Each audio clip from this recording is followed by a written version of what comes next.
Hey, good morning, good afternoon, and good night. Welcome back to VIOC in Action. This is the number one sports show in the land, in the territory. And guess what? Across all over the place because I feel this sports show definitely get all the ins and the outs and the gifs and the elbow grease all in there. So you know what I mean. Just like any other show, this is a very special show. I think now this is number 80th special show from anything. So every show is a special show for sure because this is, I mean, every show is unique because we go through the different sports, the different athletes, and the different situations. And we all know it's one main thing. You know, we all in it for the same reason: the Olympic movement, and that's world peace. Many of people don't know that, and this year, yes, is Olympic year, and you know we've been doing these segments out there for trying to gather all our Virgin Island Olympians and hear their story about how they got to the Olympics, what they experienced during the Olympics, and what they learned after the Olympics. And then, you know, I mean, we had some retired and we had some current athletes, and how that changed their life. And as we know, to be Olympian, well, okay, so look at the point of view. It's only 10,000 athletes, and look how it's 10,000 athletes in the Olympics. Dude, that's a lot of that's a small number comparing to how many people actually try out to go to Olympics or at least dream of going. And so that's like a 0.000567 percentage of the world that actually get a really good chance of going. So today we have a unique individual today because this person does a 3-in-1 this sport, and his name is Dominic Pugliese. Welcome to the show. Thank you, man. I appreciate it. Hey, and I said it correct, right? Your last name is Pugliese. Yes, sir. All right. So, well, before we go into all of that, so how? So your last name is Italian. Yes, sir. All right. So that's very unique, especially being in our region, to have an Italian last name. And I said it correct. So Pugliese. Now everybody know the word Pugliese, and Dominic is one of the Pugliese families and athletics for the Virgin Islands. There it is. All right. So, Mr. Dominic, what's up, man? Many may know who you are. Many may not know who you are. And we'll use this show today to explain, well, to elaborate on who you are, and let some people take your name from the newspaper and put a voice to it. All right. Yeah. So we're starting now. So who is Mr. Dominic?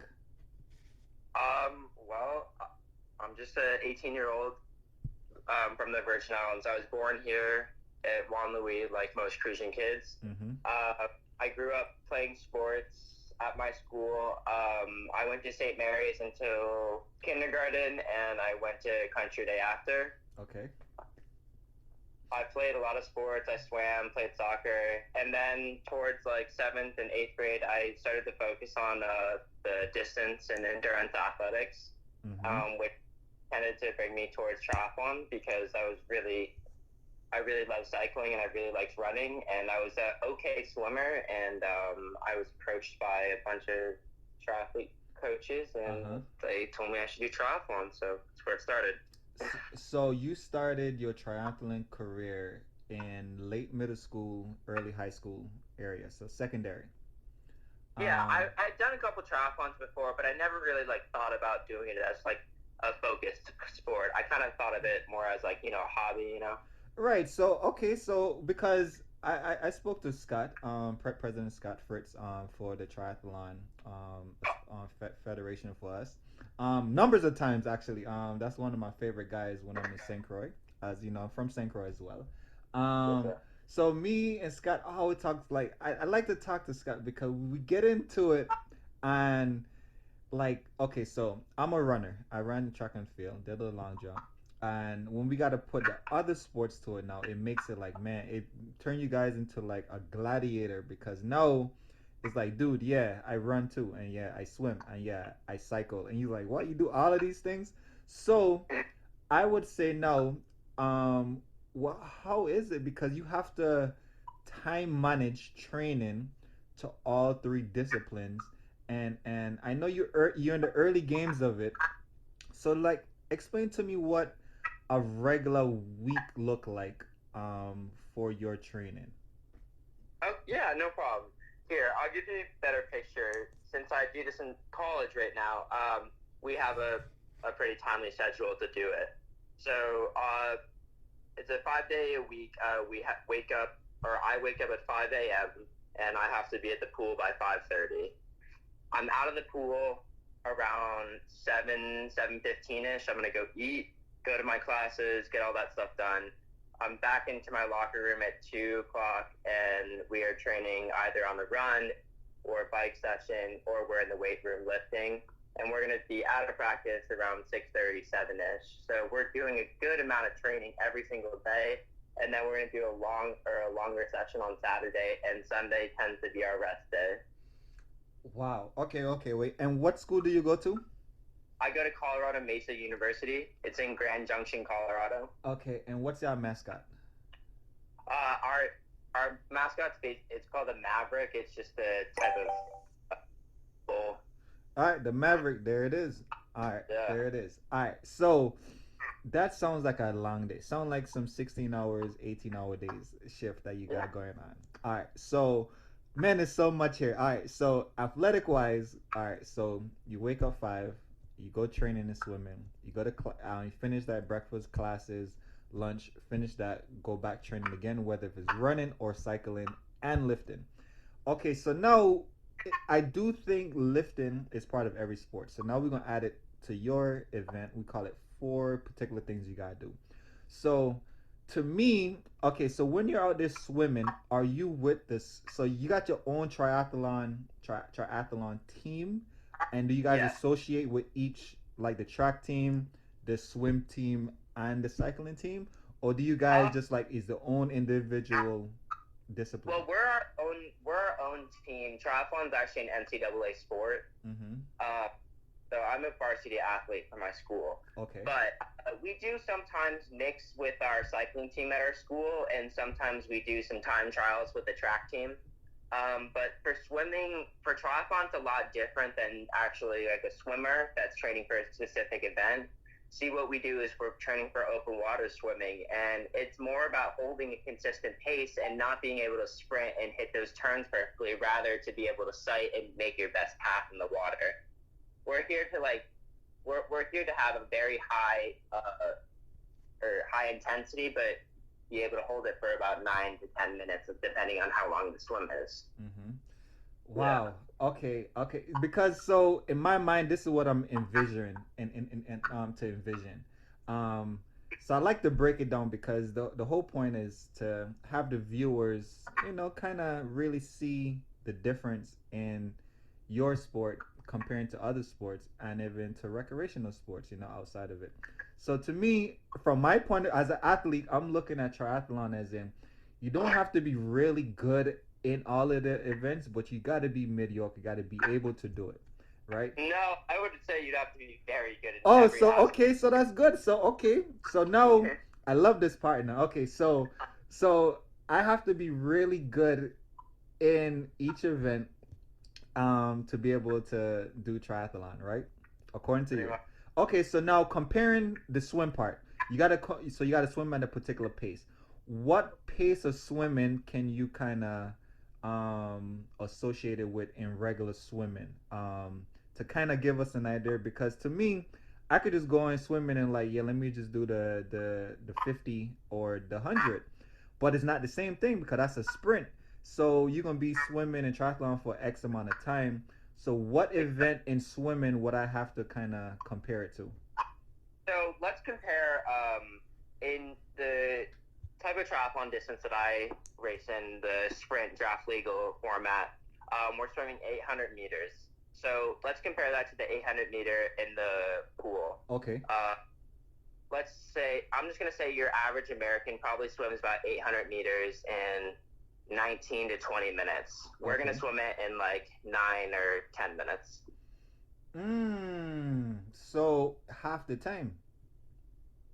A little bit, yeah, half the time or even faster. It really depends on the race conditions. It depends if it's a freshwater or saltwater, wetsuit legal or not. There's a lot of variables that go into it. And when I told you that, like, we have to be great in everything, because if I'm a crappy swimmer, I'm going to miss the bike pack, and if I miss that front pack, I may just get lapped out of the race and I get disqualified. It just like that, my day's over.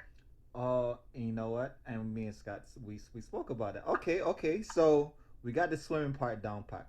All right. So wait, and it's a swim, cycle, run, right? Tell me about it. Yes. I always mess this up. Swim, cycle, run.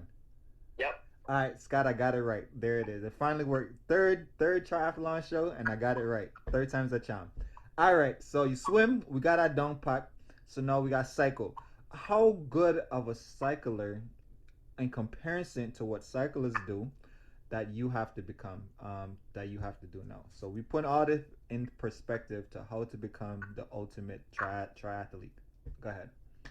Okay, so there's a couple formats of triathlon. Most people are very familiar with the Ironman format, which Yes. is completely fine, and that's what most people think triathlon is. But there's a lot of different types of triathlon.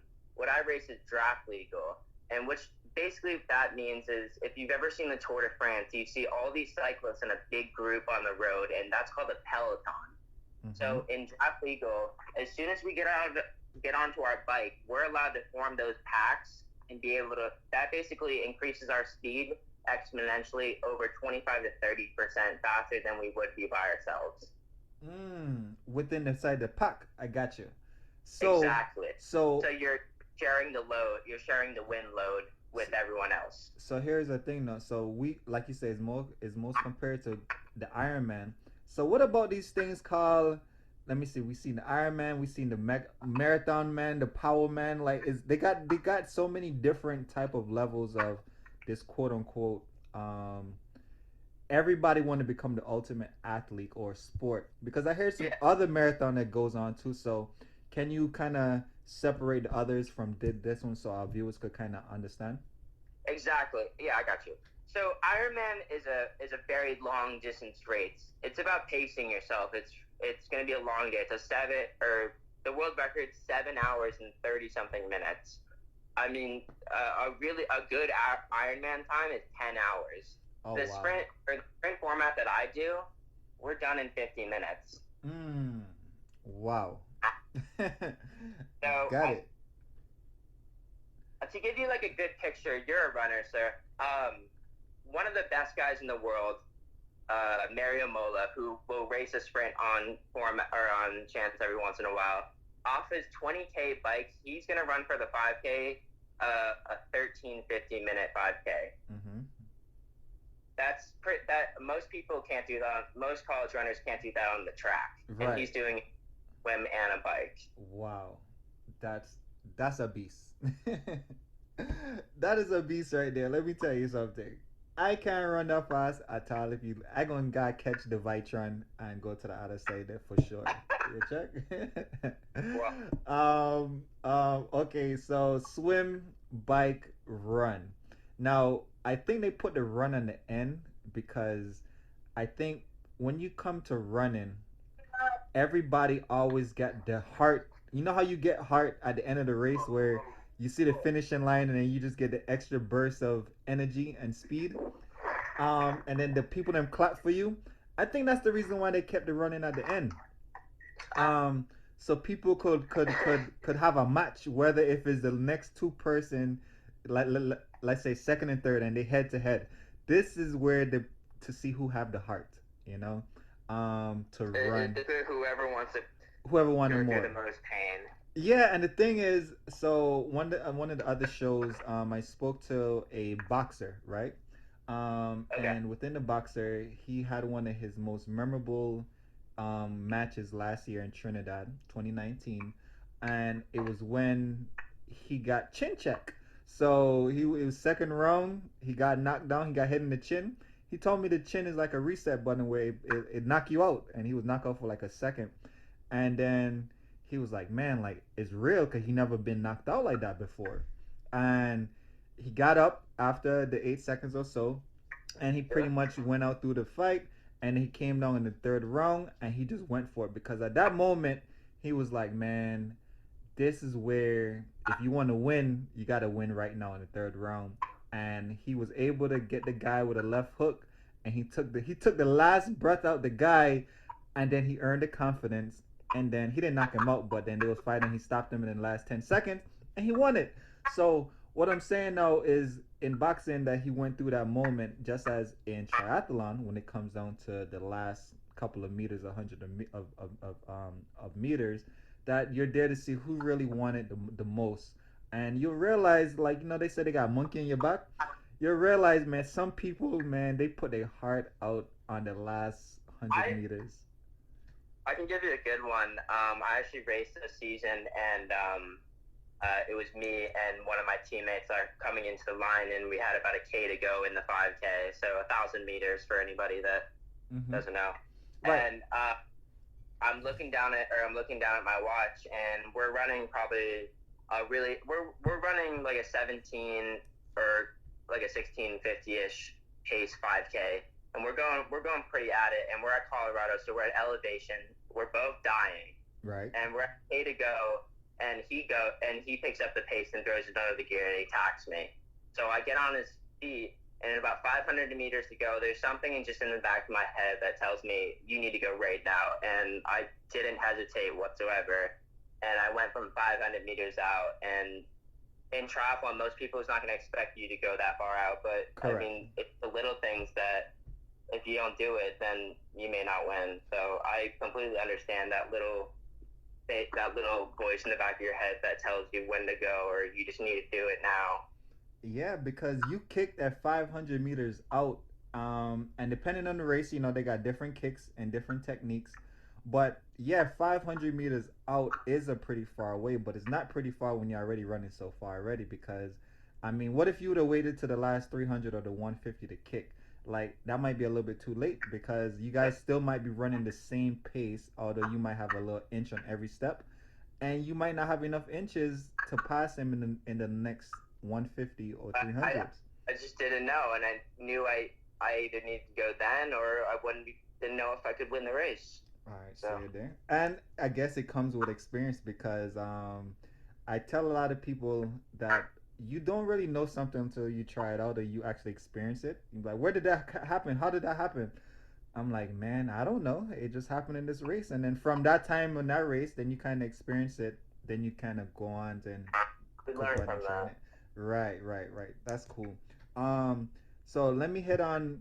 You must take in a lot of carbohydrates to be able to run. Well, to be able to just keep moving for a whole hour. How was your diet, or do you guys have a particular diet when it comes to triathlete? So in college, I try to eat upwards of 4,500 calories a day just to keep my body weight, because I have a really hard time maintaining weight. Okay. I lose weight so easily with the amount of cardio that we do. Okay. And it's a good amount of carbohydrates, but at the moment what I've been doing is a lot of protein, a lot of fat, to basically trick my body or get my body to eat away at or eat at fat for those longer cardio sessions. Mm-hmm. Basically, to not to spike my glycogen levels with my carbohydrates. Oh, see it there. There it is. And as in for the weight training, because we hit on that earlier, how important do you think the weight room is within your sport? I think the weight room is essential for triathletes, because being that we're a multi-sport event, we really use a lot of different particular muscle sets, and especially for cycling, you really need to have a big butt to be able to push a lot of power, or to get out of your saddle and sprint for a couple of seconds. Okay. Then working your back, working all these plyometric exercises to basically get your fast twitch fibers in your legs and your arms and everything firing. But we also do a lot of like Olympic lifting. Like I love snatching, cleaning, deadlifting, and such.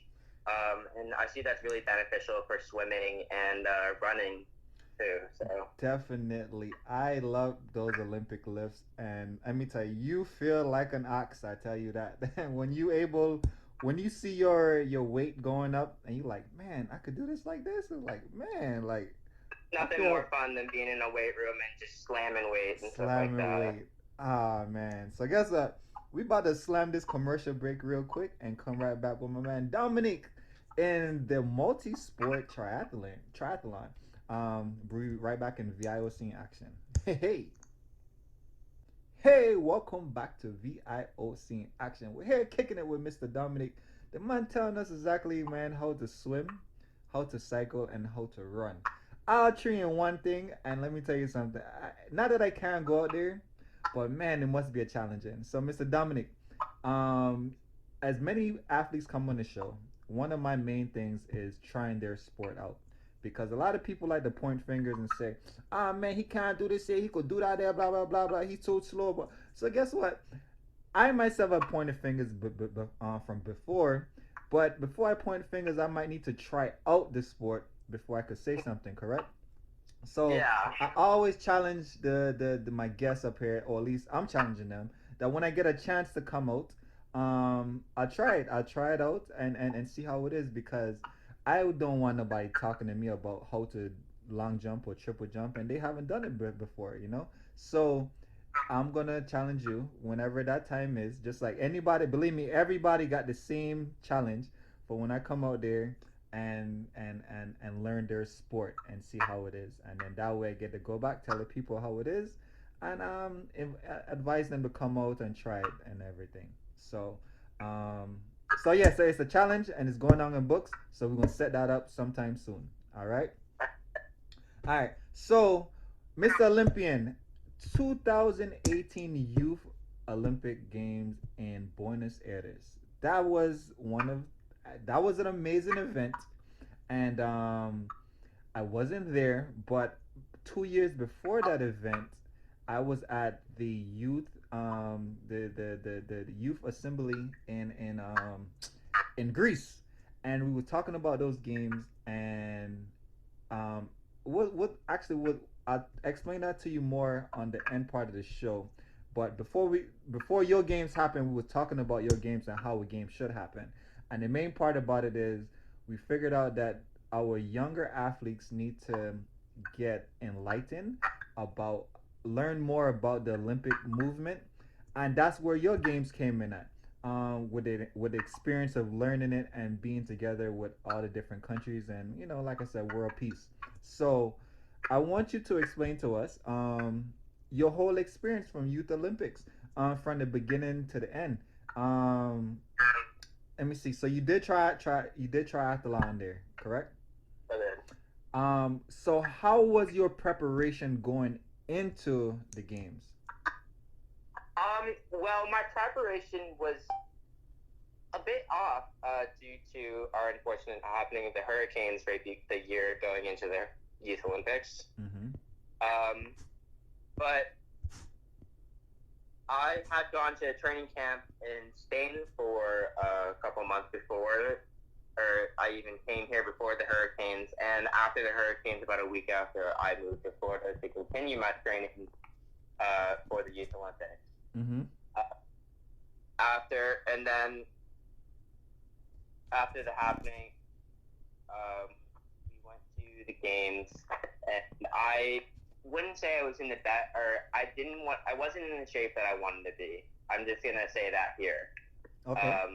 I mean, I don't think anyone's ever exactly where they want to be. I don't think no athlete is everywhere they want to be at.